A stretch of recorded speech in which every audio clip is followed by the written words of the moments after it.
السلام علیکم ورحمۃ اللہ وبرکاتہ۔ ناظرین، جیسا کہ آپ کے علم میں ہے کہ روزانہ ایک سپارے کا خلاصہ بیان کیا جاتا ہے۔ الحمدللہ ہمارے 29 سپارے مکمل ہو گئے۔ آج 30واں سپارہ ہے جس کو عما یتساءلون کہتے ہیں، اور یہ سورہ نبا سے شروع ہو رہا ہے۔ سورہ نبا میں اللہ رب العزت شروع کے اندر ہی اپنی قدرت کی کچھ نشانیاں بیان فرما رہے ہیں کہ یہ آسمان بنایا، زمین بنائی، رات بنائی، دن بنایا، اور پھر اسی طرح جنت کے احوال، پھر اسی طریقے سے دوزخیوں کے احوال کہ دوزخی کس طریقے سے ہوں گے، اور اللہ رب العزت باقاعدہ طور پہ فرشتوں کے ساتھ آئیں گے اور ان نافرمانوں سے سوال جواب ہوں گے، اور پھر یہ لوگ جو ہوں گے وہ مایوسی کا اظہار کریں گے کافر، اور وہ کہیں گے یا لیتنی کنت ترابا، کہ کاش ہم مٹی ہو چکے ہوتے، ہم سے آج نہ سوال ہوتا، ہم اس طرح جہنم میں نہیں جا رہے ہوتے۔ آگے سورہ والنازعات شروع ہو رہی ہے۔ اللہ تعالیٰ اس میں شروع میں کچھ قسمیں بیان فرما رہے ہیں، پھر فرعون اور حضرت موسیٰ علیہ السلام کا تذکرہ ہو رہے ہیں کہ جب فرعون کو کہا گیا، حضرت موسیٰ کو، کہ فرعون کے پاس جائیں، انہ طغی، وہ سرکش ہو گیا ہے، تو ظاہر ہے حضرت موسیٰ علیہ السلام گئے اور اللہ تعالیٰ کا پیغام وہاں تک پہنچایا،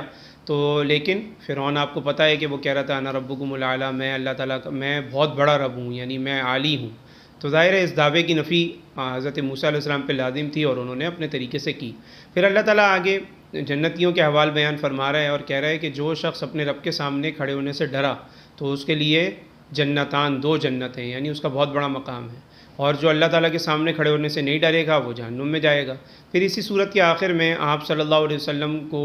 یہ بتلایا جا رہا ہے کہ یہ لوگ آپ سے قیامت کے بارے میں پوچھتے ہیں، آپ ان کو کہہ دیں کہ بھئی وہ تو اللہ کا معاملہ ہے، آپ عمل کی طرف آؤ۔ آج بھی لوگوں نے شور شرابہ مچایا ہوا ہے، جی قیامت کب آئے گی، قیامت کیا کب آئے گی، اور ایسے انہوں نے عجیب یوٹیوب چینل بنائے ہوئے ہیں، اور اس کے اوپر ان کا سب سے پہلا کہنا کیا ہوتا ہے، جی سب سے پہلے اگر آپ نے اس کو سبسکرائب نہیں کیا تو جا کے کریں، تاکہ پھر ہم آپ کو اچھے طریقے سے بیوقوف بنا سکیں۔ پھر ایسی ایسی باتیں قیامت سے متعلق جو نہ کبھی کسی کان نے سنی، نہ کسی آنکھ نے دیکھی، نہ کسی کتاب میں اس کا تذکرہ ہے، نہ کسی حدیث میں اس کا تذکرہ ہے، جو منہ میں آتا ہے وہ بولتے ہیں، اور لوگ پاگل بنائے، جی قیامت آئے گی، قیامت آ رہی ہے۔ یہ نہیں بتا رہے کہ کرنا کیا ہے۔ اللہ تعالیٰ اس کی نفی فرما رہے ہیں، بھائی تمہیں قیامت سے کیا لینا دینا ہے، قیامت تو اللہ تعالیٰ کے اعمال کی طرف ہو۔ تو اس کے اندر یہ سبق ہمیں ملتا ہے۔ آگے سورہ عبس شروع ہو رہی ہے۔ سورہ عبس میں آپ صلی اللہ علیہ وسلم جیسے شان نزول ہے کہ ایک نابینا صحابی ہیں، اور وہ آپ صلی اللہ علیہ وسلم کے دربار میں ایک سوال لے کر آ رہے ہیں، تو آپ صلی اللہ علیہ وسلم وہاں پر غیر مسلموں کو کچھ سمجھا رہے ہیں، وہ کچھ سوال کر رہے ہیں، اللہ کے نبی جواب دے رہے ہیں، تو آپ صلی اللہ علیہ وسلم کو ذرا سا ان کا آنا اس ٹائم ناگوار گزرا، تو اللہ تعالیٰ نے کہا کہ یہ جو صحابی ہیں ان کی طرف آپ دیکھیں، ان کی طرف نہیں دیکھیں، ظاہر ہے یہ اللہ کے ہاتھ میں ہے کہ وہ مسلمان ہوں گے یا نہیں ہوں گے، لیکن جو پہلے سے مسلمان ہیں آپ اس کی طرف دیکھیں۔ تو آج یہاں پر بھی یہی حال ہے کہ جی کافروں سے ہنس کے ملو شاید وہ مسلمان ہو جائیں، جو پہلے سے مسلمان ہیں اس سے ہنس کے ہی نہیں مل رہے۔ تو یہ معیار اللہ تعالیٰ نے سیٹ کیا کہ بھائی جو پہلے سے مسلمان ہیں اس کو زیادہ ترجیح دیں، کافر مسلمان ہوگا نہیں ہوگا وہ اللہ تعالیٰ کے ہاتھ میں ہے۔ پھر آگے اللہ تعالیٰ تخلیق انسانی کا بات بیان فرما رہے ہیں کہ اللہ تعالیٰ نے انسانوں کو نطفے سے پیدا کیا، پھر ان کا رستہ آسان کیا، وہ دنیا کے اندر ہے۔ پھر آگے اللہ تعالیٰ جنتیوں کے احوال بیان فرما رہے ہیں کہ جن کے چہرے خوش و خرم ہوں گے ظاہر ہے وہ جنتی ہیں، اور اس دن کچھ لوگ ایسے بھی ہوں گے جن کے چہروں پہ سیاہی ہوگی، غبار آلود ہوں گے، مایوسی زدہ ہوں گے، تو ایسے لوگ جہنمی ہیں۔ پھر آگے سورہ کورت شروع ہو رہی ہے، ظاہر ہے اس کے اندر بھی آپ کو پتہ ہے کہ اذا الشمس کورت واذا النجوم انکدرت واذا الجبال سیرت، یہ جتنی آیات ہیں اس کے اندر اللہ تعالیٰ اپنی نشانیاں بیان فرما رہے ہیں کہ یہ سب اللہ تعالیٰ کے تحت اللہ تعالیٰ کے غلام ہیں، اور جب اللہ تعالیٰ چاہے گا ان کی بساط کو لپیٹ دے گا۔ پھر اللہ تعالیٰ اسی صورت کے اندر اس بچی، یعنی یہ بھی فرما رہا ہے کہ بیئی ذنب قتلت، کہ جب زندہ درگور کی ہوئی بچی کہے گی کہ جی مجھے کس جرم کے اندر قتل کیا، تو ظاہر ہے آپ کو پتہ ہے کہ کفار مکہ یعنی لوگوں بچیوں کو جا کے زندہ درگور کر دیا کرتے تھے۔ پھر آگے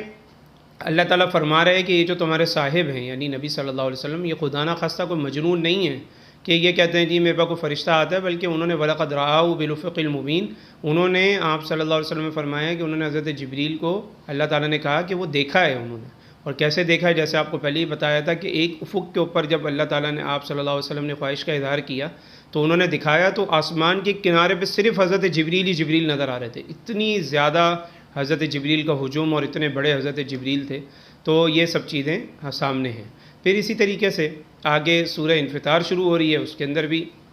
اذا السماء انفطرت واذا الکواکب انتثرت، تقریباً سیم مضمون پچھلی صورت کی جو شروع کی ابتدا تھی ویسے ہی یہ مضمون اس میں بھی ہو رہا ہے۔ اور آگے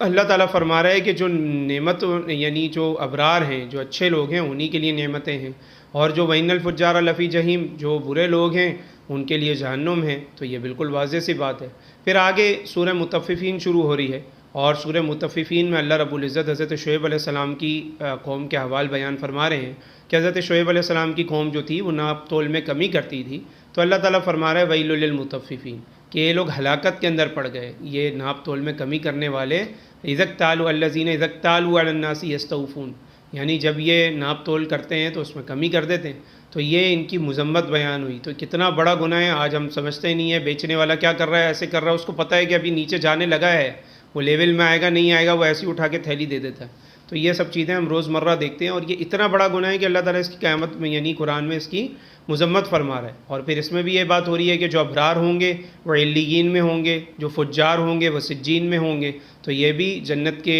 ماتحت ایک مقام ہے علیین، تو نیک لوگ وہاں ہوں گے، اور جو برے لوگ ہوں گے وہ جہنم کے ماتحت ایک جگہ ہے سجین، وہاں پر جائیں گے۔ پھر اسی طریقے سے اللہ تعالیٰ جنتیوں کے احوال بیان فرما رہے ہیں کہ وہ کس طریقے سے مزے کے اندر ہوں گے۔ پھر اسی طرح آگے سورہ شروع ہو رہی ہے، سورہ انشقاق، اس کے اندر بھی اللہ تعالیٰ یہی فرما رہا ہے اذا السماء انشقت، اور یعنی اسی طریقے کا سیم مضمون جو سورہ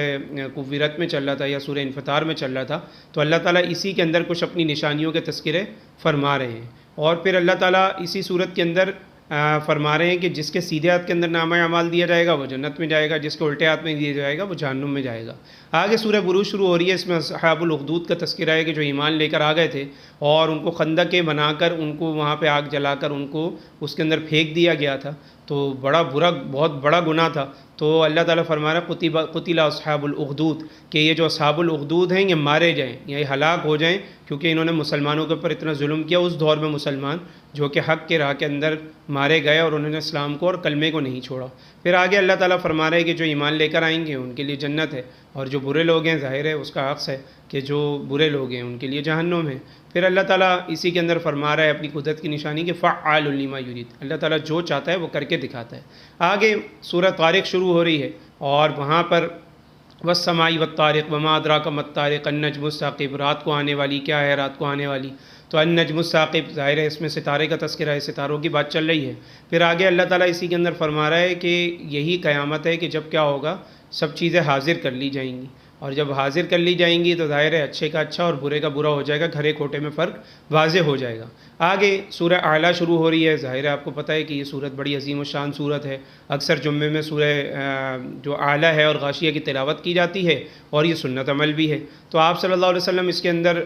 یعنی جو اللہ تعالیٰ ہے وہ تسبیح و تحمید کا بیان ہو رہا ہے، اور آگے بھی اسی طریقے کا مضمون آگے چل رہا ہے، اور اللہ تعالیٰ کی زیادہ تر اس میں تسبیح کا تذکرہ موجود ہے، حمد و ثنا کا تذکرے اس میں موجود ہیں۔ پھر آگے سورہ غاشیہ شروع ہو رہی ہے، سورہ غاشیہ کے اندر بھی اللہ تعالیٰ کچھ نشانیاں بیان فرما رہے ہیں، اور اس کے بعد اللہ تعالیٰ یہ فرما رہے ہیں ان کو، یعنی جو قریش ہیں ان کو بتایا جا رہا ہے افلا ينظرون الى الابل كيف خلقت والى السماء كيف رفعت، دیکھو تو صحیح ہے یہ ابل کو کیسے بنایا، یہ دیکھو تو اونٹ کو نہیں دیکھتے تم، آسمان کو نہیں دیکھتے تم، زمین کو نہیں دیکھتے تم، پہاڑوں کو نہیں دیکھتے، اللہ تعالیٰ نے کیسے کیا، تو پھر تمہیں کون سی چیز ہے جو مانع ہیں اس چیز سے کہ تم ایمان نہیں لے کر آتے، تو اللہ تعالیٰ اس کے اندر واضح طور پہ یہ بات فرما رہا ہے۔ آگے سورہ بلد شروع ہو رہی ہے، لا اقسم بہذا البلد، شہر کی قسم کھائی گئی، وانت حل بہذا البلد ووالد وما ولد لقد خلقنا الانسان فی کبد، یہ پوری متواتر آیاتیں چل رہی ہیں، اور اللہ تعالیٰ اس کے اندر بھی جہنمیوں کا تذکرہ فرما رہے ہیں آگے جا کر کہ اللہ تعالیٰ جہنمیوں کو کیا کریں گے، جہنم کے اندر داخل کریں گے، اور وہ باقاعدہ طور پہ عمود بنے ہوئے ایک پورے سرکل کے اندر ان کو آگ کے اندر جھونکا جائے گا۔ آگے سورہ فجر شروع ہو رہی ہے، آپ کو پتہ ہے اللہ تعالیٰ سورہ فجر میں فجر کے وقت کی قسم کھا رہا ہے، 10 راتوں کی قسم کھا رہا ہے، اور اسی طرح اللہ تعالیٰ آگے قوم عاد کا تذکرہ ہے، فرعون ہیں، قوم سمود ہیں، ان سب چیزوں کے تذکرے اللہ تعالیٰ اس میں فرما رہا ہے۔ ظاہر ہے وہ بہت طاقتور تھے، تو اللہ تعالیٰ نے ان کی کیسی بربادی کی، تو اللہ تعالیٰ اس کو قرآن مجید کے اندر واضح کر رہا ہے۔ تو یہ واضح کرنے کے بعد اللہ تعالیٰ آگے فرما رہا ہے یا ایتھا النفس المطمئنہ، نفس مطمئنہ ارجعی الی ربک راضیۃ مرضیہ، جاؤ اپنے رب کی طرف، رب تم سے راضی ہے، تم رب سے راضی ہو تو تمہارے لیے جنت ہے، فادخلی فی عبادی وادخلی جنتی۔ نفس کی 3 قسمیں ہیں، نفس امارہ، نفس لوامہ، نفس مطمئنہ۔ نفس امارہ یہ ہے کہ جو ہر وقت گناہ میں رہتی ہے، اس کو کسی بھی قسم کا احساس نہیں ہوتا کہ میرے سے برا ہو گیا۔ نفس لوامہ وہ ہے کہ انسان کرتا بھی ہے پھر ندامت کا اظہار بھی کرتا ہے۔ نفس مطمئنہ یہ ہے کہ نیکیوں کی طاقت رکھنے کے بعد حس چلی جاتی ہے،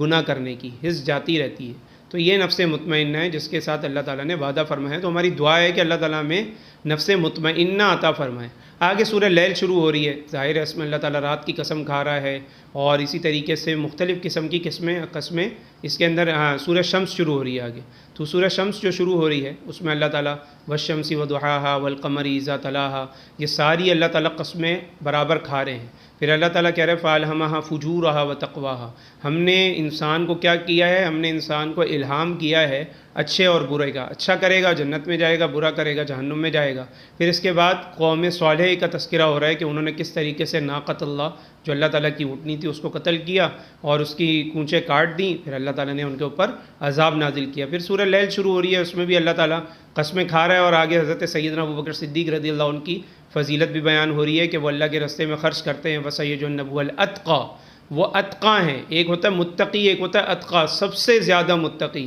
تو اللہ تعالیٰ نے قرآن مجید میں حضرت سیدنا ابوبکر صدیق رضی اللہ عنہ کے لیے اتقیٰ کا لفظ فرمایا، اور اللہ تعالیٰ نے فرمایا کہ میرے نزدیک سب سے زیادہ افضل ترین آدمی کون ہے، تو فرمایا اِنَّ أَكْرَمَكُمْ عِندَ اللَّهِ أَتْقَاكُمْ، میرے نزدیک سب سے زیادہ معزز آدمی وہ ہوگا جو سب سے زیادہ متقی کیا ہوگا، اتقیٰ ہوگا، یعنی متقین کا بھی امام ہوگا۔ تو متقین اور صدیقین کے امام انبیاء کے بعد، انبیاء تو ہیں ہی بخشے بخشا ہے، اس کے بعد جو سب سے بڑا مقام ہے وہ اتقیٰ کا ہے اللہ کے نزدیک، اور اللہ تعالیٰ خود حضرت ابوبکر صدیق رضی اللہ عنہ کو اتقیٰ کا لفظ یہاں پہ فرما رہے ہیں، کیونکہ وہ اللہ کے راستے میں خرچ کرتے ہیں، وہ اللہ تعالیٰ کی رضا چاہتے ہیں۔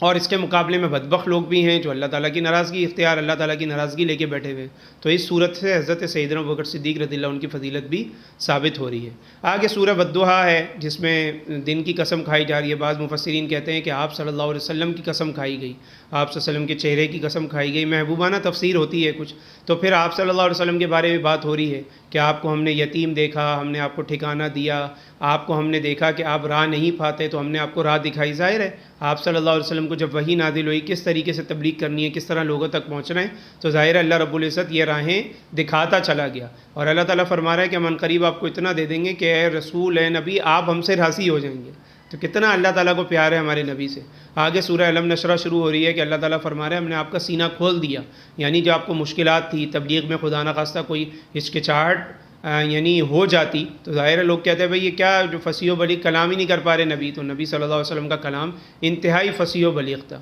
تو اللہ تعالیٰ کہہ رہا ہے کہ فَإِذَا فَرَغْتَ فَانصَبْ وَإِلَىٰ رَبِّكَ فَارْغَب، جب آپ ان سب چیزوں سے فارغ ہو جائے کریں تو آپ اللہ کی طرف دوبارہ آ جائے کریں۔ ظاہر ہے پہلے پورا دن بھی یہ کرنا ہے، لیکن اب کیا کرنا ہے، انفرادی ٹائم بھی دینا ہے، یعنی راتوں کو نمازیں پڑھنی ہے، راتوں کو جاگ کر مصلی پہ کھڑے ہو کے اللہ تعالیٰ کے دربار میں حاضر ہونا ہے۔ آگے سورہ 3 شروع ہو رہی ہے، آپ کو پتہ ہے کہ اللہ تعالیٰ اس میں والتین والزیتون، اس میں زیتون ہے اور اسی زیتون کا تذکرہ ہو رہا ہے، پھر اسی طرح وطور سینین، طور سینا کا تذکرہ ہے، وہذا البلد الامین، اور معزز اور مکرم شہر کا تذکرہ ہے۔ پھر اللہ تعالیٰ فرما رہے ہیں ہم نے انسان کو بڑا اچھا پیدا کیا ہے، بہت اچھی اس کی ساری چیزیں رکھی ہیں اور بہت اچھا اس کو پیدا کیا ہے۔ آگے سورہ علق شروع ہو رہی ہے، ظاہر ہے آپ کو پتہ ہے اس کی ابتدائی 5 آیات تو سب سے پہلی وحی کے طور پہ نازل ہوئی تھیں۔ پھر اس کے بعد اللہ تعالیٰ یہ فرما رہا ہے کہ ہمارا ایک بندہ عبدًا اذا صلی، جو نماز پڑھنا چاہتا ہے لیکن ایک بدبخت ہے جو اس کو تنگ کرتا ہے، وہ بدبخت کون ہے؟ ابو جہل ہے۔ تو اللہ کہہ رہا ہے یہ جو ابو جہل ہے اللہ تعالیٰ اس کے ساتھ کیا کرے گا، اس کو پکڑ کے لے کر آئے گا، ناصیۃ کاذبۃ خاطیہ، اور وہ جھوٹی پیشانی ہوگی جس کو اللہ تعالیٰ گھسیٹے گا، پکڑے گا، جہنم میں ڈالے گا۔ تو یہ اس کی مذمت بھی یہاں بیان ہو رہی ہے۔ آگے سورہ لیل شروع ہو رہی ہے، آپ کو پتہ ہے سورہ قدر شروع ہو رہی ہے، آپ کو پتہ ہے کہ 27ویں شبیہ جو لیلۃ القدر کی راتیں ہوتی ہیں اس میں اس آیت کی کثرت سے تلاوت کی جاتی ہے، کیونکہ اس میں اللہ تعالیٰ کہہ رہا ہے کہ سال میں ایک رات ایسی آتی ہے کہ جو بہت زیادہ معتبر ہے، اور وہ خیر من الف شہر، وہ 1000 مہینوں سے زیادہ افضل ہے۔ تو پھر کیا ہے، وہ سب چیزیں کب تک رہتی ہیں؟ مطلع الفجر، جب تک فجر کا سورج طلوع نہیں ہوتا، تو اس وقت تک سلامتی رہتی ہے ان بندوں پہ جو اس رات کو پاتے ہیں۔ آگے سورہ بینہ شروع ہو رہی ہے، اللہ تعالیٰ اس میں واضح طور پہ مشرکین سے کلام فرما رہے ہیں اور اس میں اچھے اور برے کی تمیز بتا رہے ہیں کہ ان الذین آمنوا وعملوا الصالحات لہم جنات، ان کے لیے جنتیں ہیں، جو برے لوگ ہیں ان کے لیے جہنم ہے۔ اور صحابہ اکرام سے اللہ تعالیٰ راضی ہو گیا، رضی اللہ عنہم ورضوا عنہ، یہ اللہ تعالیٰ اس میں فرما رہے ہیں۔ آگے اس سے پیچھے چلے جائیں تو آپ کو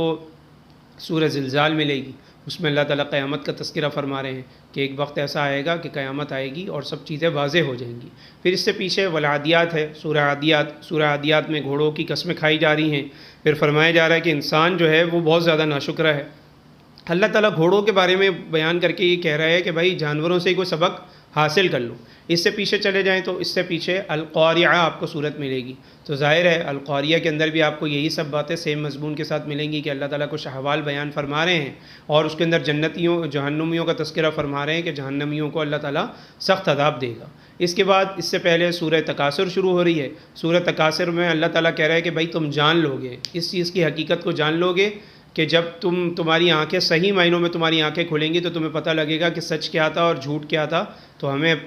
اس آنکھ کھلنے سے پہلے، جب ہماری آنکھ واقعی کھلے گی تو اس سے پہلے ہمیں پتہ لگ جائے، ورنہ کیا ہوگا، حتیٰ زرتم المقابر، یہاں تک کہ تم نے جا کے قبریں دیکھ لی، تم قبروں میں پہنچ گئے لیکن تمہیں عقل نہیں آ رہی۔ تو اللہ تعالیٰ ہمیں پہلے ہی عقل دینے کی، عقل رکھنے کی توفیق عطا فرمائے۔ اس سے پیچھے سورہ ہمزہ ہے، تو اس کے اندر بھی اللہ تعالیٰ الزام تراشی کرنے والوں کی اور جو بری حرکات کے اندر ہیں ان کی اللہ تعالیٰ مذمت فرما رہا ہے، اور اس کے اندر بھی جہنمیوں کا تذکرہ ہے کہ وہ جہنم میں پکڑے جائیں گے۔ پھر اسی طریقے سے سورہ فیل ہے، آپ کو پتہ ہے یہ بڑی عظیم و شان صورت ہے، اور جب قریش میں یعنی مکہ میں ابرہہ کے لشکر نے حملہ کر دیا تھا تو ابابیل آئی تھی اور انہوں نے آ کے حملہ کیا، تو اس کا بھی تذکرہ اس کے اندر ہمیں ملتا ہے۔ پیچھے سورہ قریش ہے، قریش کو نعمت اللہ تعالیٰ بتا رہا ہے کہ تمہارے قافلے امن میں رہتے ہیں، تمہیں ہر چیز کا خوف، کسی چیز کا خوف نہیں ہے، تم جاتے ہو تو لوگ تمہاری رسپیکٹ کرتے ہیں خانہ کعبہ کی وجہ سے، تمہیں پھر اور کیا چاہیے؟ تو فَلْيَعْبُدُوا رَبَّ هَٰذَا الْبَيْتِ، تم اس رب کی عبادت کرو نا۔ پھر آگے سورہ ماعون شروع ہو رہی ہے، سورہ ماعون میں بھی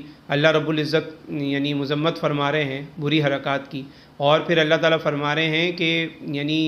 الذین هم عن صلاتہم ساہون الذین هم یراؤون ویمنعون الماعون، یعنی جو تیز نمازیں پڑھنے والے ہیں ان کے لیے بھی مذمت ہے، یعنی انسان کو اللہ تعالیٰ کی اطاعت کرنی چاہیے تسلی کے ساتھ، تو اس کے اندر اس کی مذمت بیان ہو رہی ہے کہ ایسا نہیں کرنا چاہیے۔ پیچھے سورہ کوثر شروع ہو رہی ہے، کفار مکہ کا کہنا یہ تھا کہ جو محمد صلی اللہ علیہ وسلم ہے چونکہ ان کا کوئی بیٹا نہیں ہے لہذا ان کی نسل آگے نہیں چلے گی، تو اللہ تعالیٰ اس میں فرما رہا ہے کہ ہم نے آپ کو کوثر بھی عطا کر دی ہے، فصلی لربک وانحر، آپ اپنے رب کے لیے نماز پڑھیں اور قربانی دیں، ان شانیہ کا هو الابتر، اور یہ جو کافر ہیں ان کی یہ دم کٹیں، یہ ابتر ہیں، یہ مارے جائیں گے، یہ خاص یعنی برباد ہو جائیں گے، آپ کا تو نام چلے گا میرے نبی، آپ کا تو نام چلے گا۔ آگے اللہ تعالیٰ کفار سے برات کا اعلان کروا رہا ہے اپنے نبی سے کہ قل یا ایھا الکافرون، کہ کہہ دیجئے ان کافروں سے لا اعبد ما تعبدون، بھائی جس کی میں عبادت کرتا ہوں اس کی تم عبادت نہیں کرتے، یعنی میں بری ہوں اس بات سے کہ جو تم جس کی عبادت کرتے ہو تمہارا دین تمہارے لیے، میرا دین میرے لیے۔ اس میں مفسرین فرماتے ہیں کہ یہ جو آیات ہیں یہ قتال سے پہلے کی ہیں،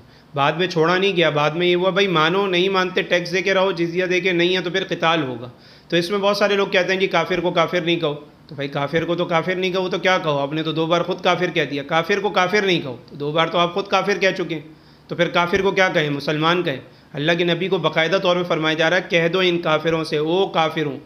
او کافروں، اے کافروں۔ تو یہ بڑی عجیب سی کنفیوژن ہمارے معاشرے میں۔ ہاں ایک بندہ سمجھنے کی نیت سے آیا، اگر آپ اس کو کہہ دیں گے وہ کافر آ گیا تو ظاہر ہے وہ آپ سے سمجھنے کے لیے تھوڑی بیٹھے گا، کنڈیشنز کا فرق ہے۔ لیکن آپ اس چیز پہ پابندی لا دیں کہ کافر کو کافر نہیں کہو، تو آپ 2 بار خود کافر کہہ چکے ہو، تو پھر کیا کہیں بھائی؟ مسلمان کیا کہیں کہ کافر کو؟ اسی طرح جی کافر کو کافر نہیں کہو، وہ کبھی بھی مسلمان ہو سکتا ہے، تو پھر اسی طرح مسلمان کو مسلمان نہیں کہو، کبھی بھی کافر ہو سکتا ہے۔ تو یہ عجیب و غریب لوگوں کی منطقیں ہیں۔ آگے سورہ نصر شروع ہو رہی ہے، اللہ تعالیٰ یہ مفسرین نے لکھا کہ یہ بالکل آخری صورت ہے جو نازل ہوئی، اس میں اللہ تعالیٰ فرما رہا ہے کہ ہم نے وعدہ آپ سے جو سچا تھا وہ کر کے دکھا دیا، فتح اور نصرت کا وعدہ آپ کو مل کے رہی، اور آپ نے دیکھ لیا کہ فوج در فوج لوگ جو ہے ایمان میں داخل ہو رہے ہیں، اب آپ کیا کریں؟ اپنے رب کی طرف آ جائیں۔ تو مفسرین نے کہا کہ یہ اس کا مقصد یہ تھا کہ بس آپ کا اب دنیا سے جانے کا وقت قریب ہے۔ پھر اس کے بعد سورہ لہب شروع ہو رہی ہے۔ ابو لہب ایک شخص تھا، آپ صلی اللہ علیہ وسلم نے جب دعوت دی حق کی تو آپ صلی اللہ علیہ وسلم ایک پہاڑی پر کھڑے ہوئے تھے، تو اس نے کہا کہ الیہاتہ جماعتنا، یعنی آپ نے کیا ہمیں یہاں پر اسی لیے جمع کیا ہے، کہ کس لیے جمع کیا آپ نے ہمیں یہاں پر؟ تو آپ صلی اللہ علیہ وسلم فرمایا اسی کام کے لیے۔ تو اس نے کیا کیا؟ اس نے پتھر مارا اور اس سے کہا تبا لک یا محمد، کہ تم برباد ہو جاؤ، نعوذ باللہ، ٹھیک ہے۔ اور تو آپ صلی اللہ علیہ وسلم کو جب اس نے یہ لفظ کہے تو اللہ تعالیٰ نے کہا تبت یدا ابی لہب وتب، تم برباد ہو جاؤ، تمہارے ہاتھ برباد ہو جائیں، میرے نبی کو تم یہ بددعا دے رہے ہو کہ وہ برباد ہو جائیں، تم برباد ہو جاؤ۔ اور پھر اللہ تعالیٰ نے اس میں اس عورت کی بھی تکذیب کی جو نافرمان عورت تھی، اور وہ آپ صلی اللہ علیہ وسلم کے رستے میں لکڑیاں بچھاتی تھی جس کے اندر کیلیں ہوتی تھی کہ آپ صلی اللہ علیہ وسلم چلیں تو وہ اس کے اندر آپ صلی اللہ علیہ وسلم کا پیر مبارک میں کہیں وہ چبھ جائے، تو وہ تکلیفیں دینے کی کوشش کرتی تھی، اس کی بھی مذمت بیان کی۔ آگے سورہ اخلاص شروع ہو رہی ہے جس میں اللہ تعالیٰ واضح طور پہ نفی کر رہا ہے کہ اللہ تعالیٰ ایک ہے، اللہ تعالیٰ بے نیاز ہے، نہ اللہ تعالیٰ نے کسی کو پیدا کیا ہے، نہ اللہ تعالیٰ سے کوئی پیدا ہوا ہے، یعنی نہ اللہ تعالیٰ کسی کے بیٹے ہیں، نہ اللہ کا کوئی بیٹا ہے، اللہ کی تمام مخلوق ہے لیکن نہ اللہ تعالیٰ کسی کے بیٹے ہیں، نہ اللہ تعالیٰ کسی کا بیٹا ہے، تو یہ چیز نہیں ہے۔ پھر اس کے بعد سورہ فلق سورہ ناس شروع ہو رہی ہے۔ آپ کو پتہ ہے کہ آپ صلی اللہ علیہ وسلم پہ لبید ابن عاصم جو تھا اس کی بیٹیوں نے جادو کروا دیا تھا، اور وہ جادو کے اوپر گریں بندھی ہوئی تھیں، اور آپ صلی اللہ علیہ وسلم کو خواب آیا، فرشتے آئے، ایک فرشتے نے کہا جی ان کو کیا ہوا ہے، جی ان کے اوپر جادو ہوا ہے، کس نے کروایا ہے؟ لبید ابن عاصم کی بیٹیوں نے کروایا۔ کہاں کروایا ہے؟ جی وہ گچھے میں کروایا، وہ پھینکا کہاں گیا ہے؟ کنویں کے اندر پھینکا گیا ہے۔ تو یہ ساری چیزیں ہوئیں۔ آپ صلی اللہ علیہ وسلم نے صبح حضرت علی المرتضیٰ رضی اللہ تعالیٰ عنہ کو بلایا اور فرمایا کہ اس کنویں میں جاؤ، وہاں سے نکال کے لے کر آؤ۔ وہ لے کر آئے، آپ صلی اللہ علیہ وسلم نے گچھے پکڑے اور اس کو آپ صلی اللہ علیہ وسلم کھولتے جاتے تھے اور سورہ فلق اور سورہ ناس پڑھتے جاتے تھے۔ تو یہ اس کا شان نزول تھا۔ تو اللہ رب العزت کا لاکھ لاکھ احسان ہے کہ اللہ رب العزت نے ہمارا تفسیر قرآن کو جو 30 سپاروں پر مشتمل تھا آج اس کو مکمل فرمایا۔ تو ہماری اللہ رب العزت سے دعا ہے کہ ہماری یہ جو چھوٹی سی کاوش ہے اللہ تعالیٰ اس کو اپنی بارگاہ عالی میں قبول فرمائیں، ہمارے لیے ذخیرہ آخرت فرمائیں، امت مسلمہ کو اس کی ہدایت، اس کے قرآن کی برکت سے اور اس خلاصہ قرآن کی برکت سے ہدایت نصیب فرمائیں۔ وآخر دعوانا ان الحمد للہ رب العالمین۔